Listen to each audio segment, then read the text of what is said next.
제 이름은 김정숙, 올해 66살입니다. 저는 평생을 남편과 함께 시골에서 밭을 일구며 살아왔습니다. 자식이라고는 아들 하나, 준호뿐이었죠. 남편이 세상을 떠난 후 제 삶의 버팀목은 오로지 아들 준호 하나였습니다. 젊은 시절 저는 하루하루가 전쟁 같았습니다. 남편이 몸이 약해 밭일을 오래 하지 못했기에 저 혼자 새벽부터 일어나 밭을 메고 논에 물 대고 밤에는 삿바느질까지 해야 했습니다.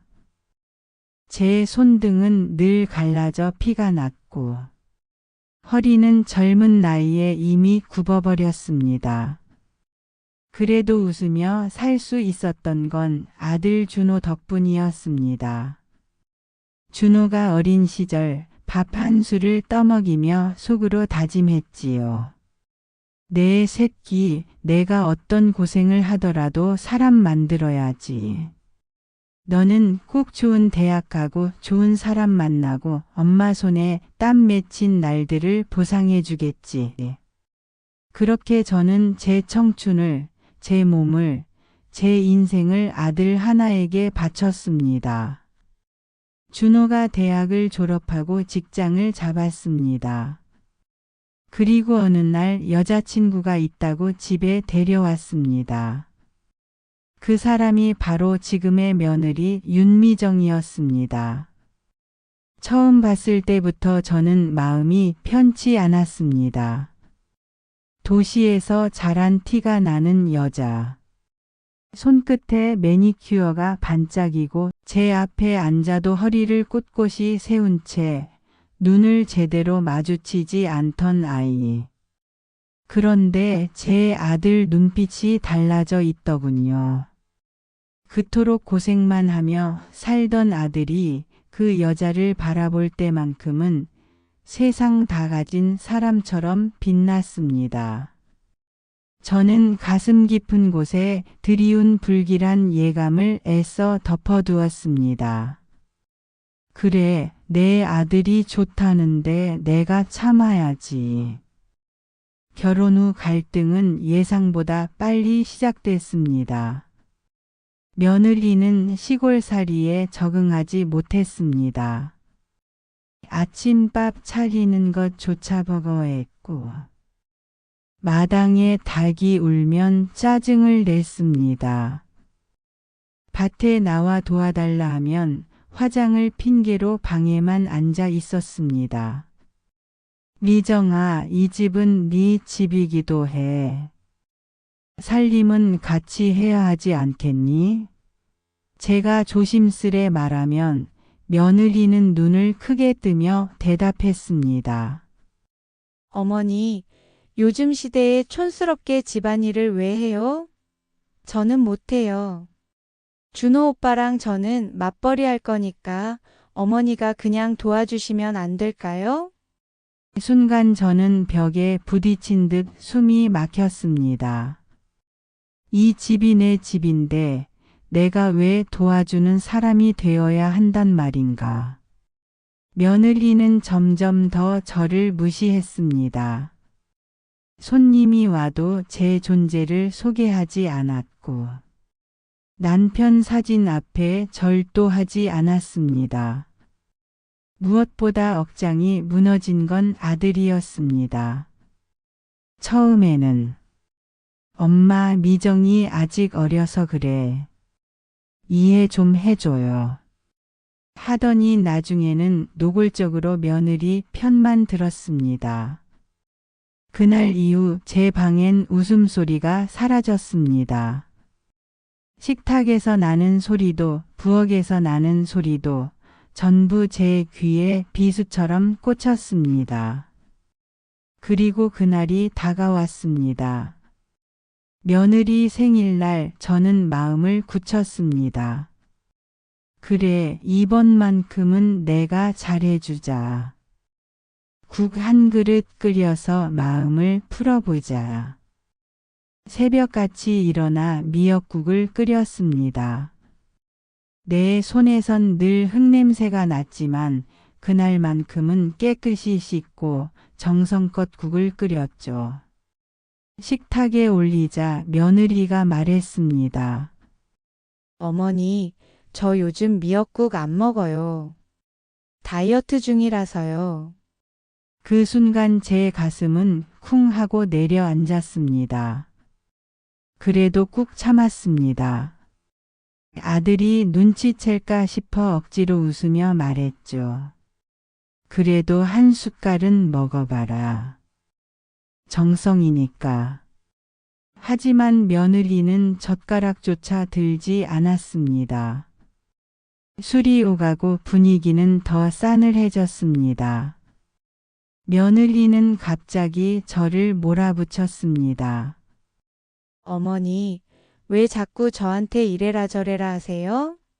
저희 부부 일은 저희가 알아서 할게요. 순간 제 속이 부글부글 끓어올랐습니다. 네가 부부 일은 알아서 한다고?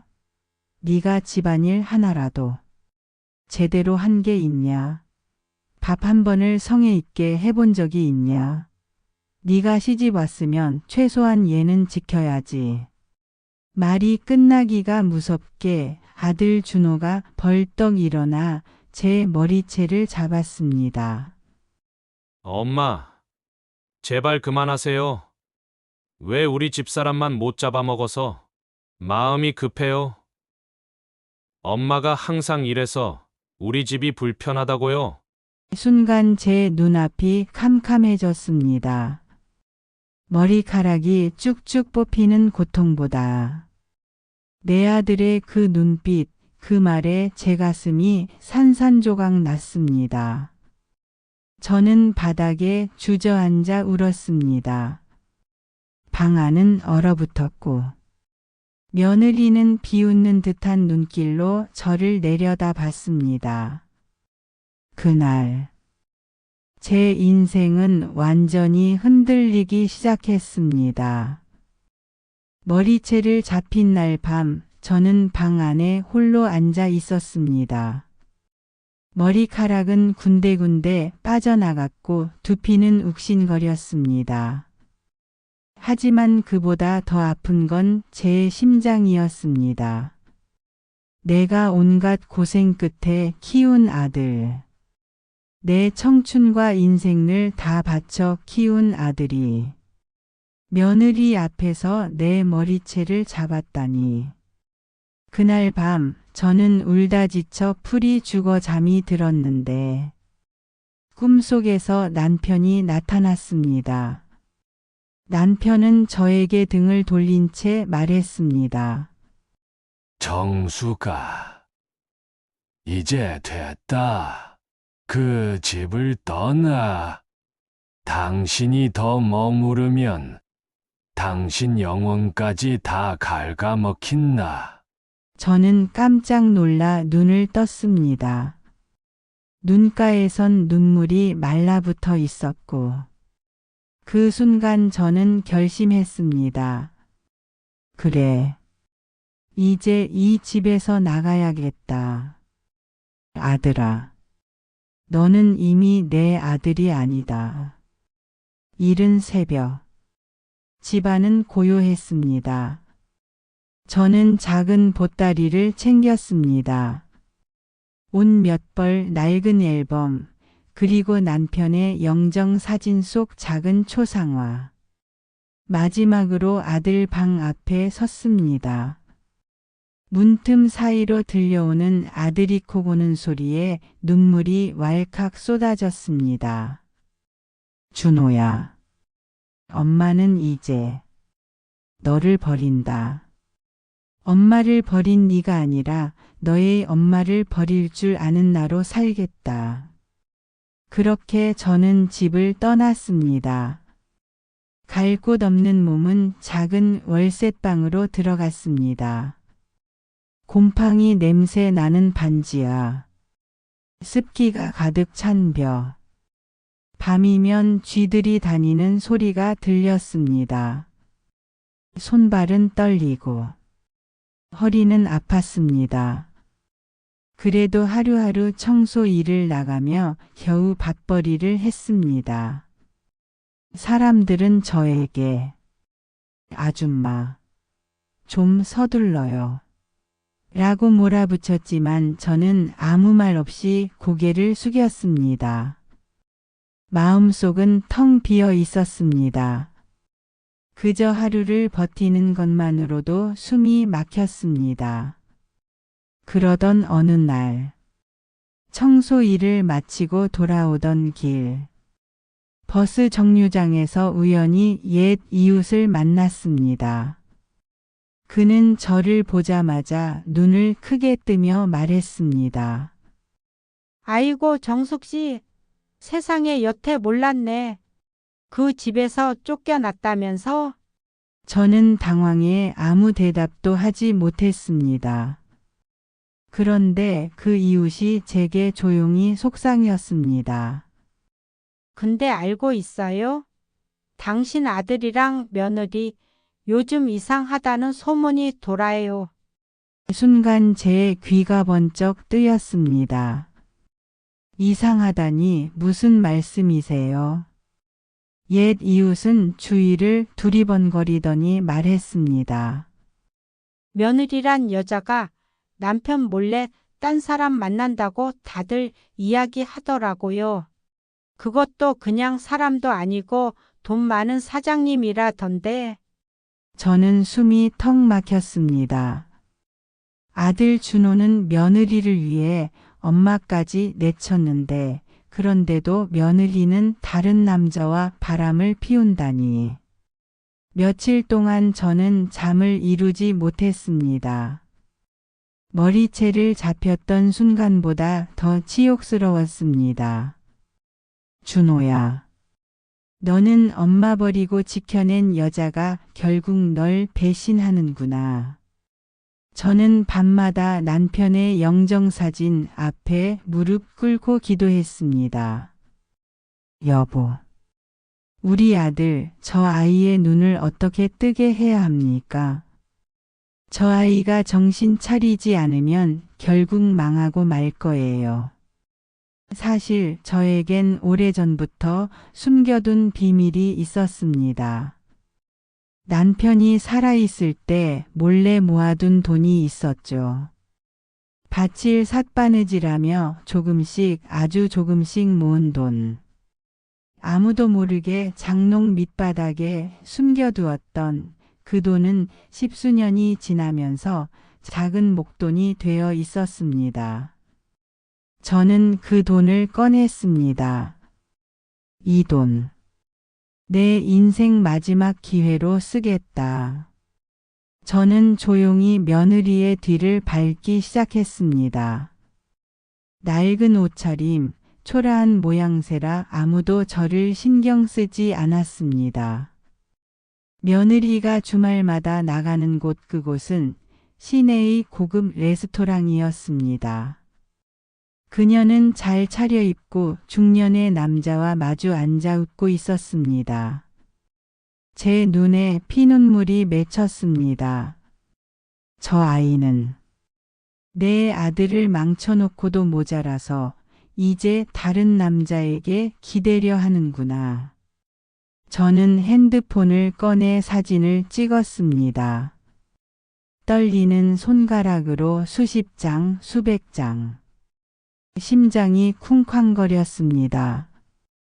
며칠 뒤 저는 아들 회사 앞으로 찾아갔습니다.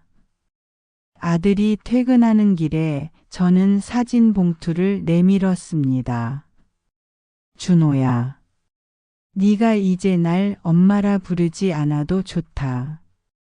하지만 이건 꼭 알아야 한다. 네 아내가 어떤 사람인지. 아들은 봉투를 받아 들여다보더니 얼굴이 순식간에 창백해졌습니다. 이게 뭐예요? 엄마, 이거 조작한 거죠? 우리 미정이는 그럴 리 없어요. 저는 흐르는 눈물을 꾹 참으며 말했습니다. 그래. 그렇다면 좋다. 네가 믿는 게 맞다면 내가 미친 노인네가 되는 거고. 하지만 언젠가는 알게 될 거다. 네가 붙잡은 여자가 어떤 사람인지. 아들은 봉투를 던져버리고 돌아섰습니다. 하지만 아들의 손은 분명 떨리고 있었습니다. 그날 이후 아들은 연락을 끊었습니다. 하지만 며느리의 행동은 더 과감해졌습니다. 심지어 아들을 데리고 친정에 간다더니 실제로는 다른 남자와 여행을 다녀온 상황이 밝혀졌습니다. 그리고 몇 달 뒤, 아들의 직장 동료가 저를 찾아왔습니다. 아주머니, 사실 드릴 말씀이 있습니다. 준호 씨가 요즘 회사에서 큰 곤란을 겪고 있어요. 사모님, 그러니까 며느리분이 회사 자금을 손댔다고. 순간 저는 눈앞이 핑 돌았습니다. 며느리의 지나친 욕심은 결국 아들의 삶까지 삼키고 있었던 것입니다. 며느리의 사치와 방탕은 결국 감출 수 없게 드러났습니다. 그녀는 아들 준호의 회사 자금을 빼돌려 다른 남자와 여행을 다니고 명품을 사들였습니다. 결국 회사는 어려움에 빠졌고 준호는 상사와 동료들 앞에서 고개를 들 수 없는 지경이 되었습니다. 준호 씨, 회사 자금이 어디로 흘러간 건지 당신이 모를 리 없잖아요. 아닙니다. 전 몰랐습니다. 제 아내가 그랬다고요?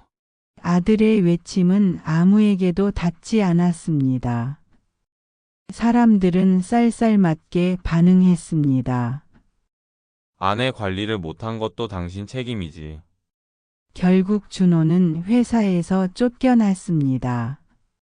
집으로 돌아가자 며느리는 오히려 화를 냈습니다. 당신이 무능하니까 내가 이런 거라도 한 거잖아. 나라도 이렇게 안 하면 우리가 어떻게 살아? 아들은 너무 화가 났지만 이미 돌이킬 수 없었습니다. 술에 취해 집안을 부수며 소리쳤습니다. 다 망했어. 내 인생도, 내 가정도 다 끝났어. 그날 밤 아들은 처음으로 저에게 전화를 걸었습니다. 떨리는 목소리로 말했습니다. 엄마, 나 이제 어떡하죠? 저는 차갑게 대답했습니다. 준호야, 네가 엄마 머리채를 잡던 날, 넌 이미 내 아들이 아니었다. 그러니 이제 네 삶은 네가 책임져라. 아들은 눈물을 쏟았습니다. 엄마, 미안해요. 미안해요. 하지만 저는 눈을 감았습니다. 아들의 눈물은 저에겐 더 이상 위로가 되지 않았습니다. 며칠 뒤 더 충격적인 소식이 들려왔습니다. 며느리가 결국 집을 나간 겁니다. 다른 남자와 함께 도망쳤습니다. 그녀는 남편을, 시댁을, 그리고 아이들까지도 버렸습니다. 그 순간 아들은 완전히 무너졌습니다. 술에 취한 채 동네를 떠돌며 나는 끝났다는 말을 몇 번이고 반복했습니다. 이웃들이 저에게 와서 말했습니다. 아이고, 정숙 씨, 그래도 자식인데 좀 거두어 주셔야 하지 않소? 하지만 저는 고개를 저었습니다. 아닙니다. 저 아이는 이미 내 자식이 아닙니다. 내 머리채를 잡던 그 순간부터 내 인연은 끊어졌습니다. 그러나 여기서 끝이 아니었습니다. 저에겐 아직 숨겨둔 진실이 있었으니까요. 사실 준호는 제 친아들이 아니었습니다. 남편의 전처가 낳은 아이였고 저는 그 아이를 제 자식처럼 키웠습니다. 어린 시절부터 저는 준호를 차별하지 않았습니다. 내 몸에서 나온 피가 아니어도 내 가슴으로 품으면 내 아들이라 믿었으니까요. 그러나 아들이 며느리 앞에서 제 머리채를 잡던 순간 저는 깨달았습니다. 아, 이 아이는 결국 내 자식이 아니구나. 내 정성도, 내 사랑도 다 헛수고였구나. 저는 그동안 모아둔 돈과 남편이 남겨둔 작은 땅을 정리했습니다. 그리고 마음이 닿는 후원단체에 모두 기부했습니다. 노인들을 세심하게 돌보는 요양원, 버려진 아이들이 모여 사는 보육원. 그곳에 제 전 재산을 맡겼습니다. 사람들이 물었습니다. 아니, 정숙 씨, 아들이 있는데 그 재산을 왜 남한테 주나요? 저는 확실하게 대답했습니다. 머리채를 잡는 자식은 내 자식이 아니니까요. 차라리 낯선 이들이라도 고마워할 줄 알면 내 마음은 그걸로 만족합니다. 준호는 끝내 빚에 시달리며 병에 걸렸습니다. 며느리는 돌아오지 않았고 자식들마저 떠나버렸습니다. 그리고 아들은 고독하게 세상을 떠났습니다.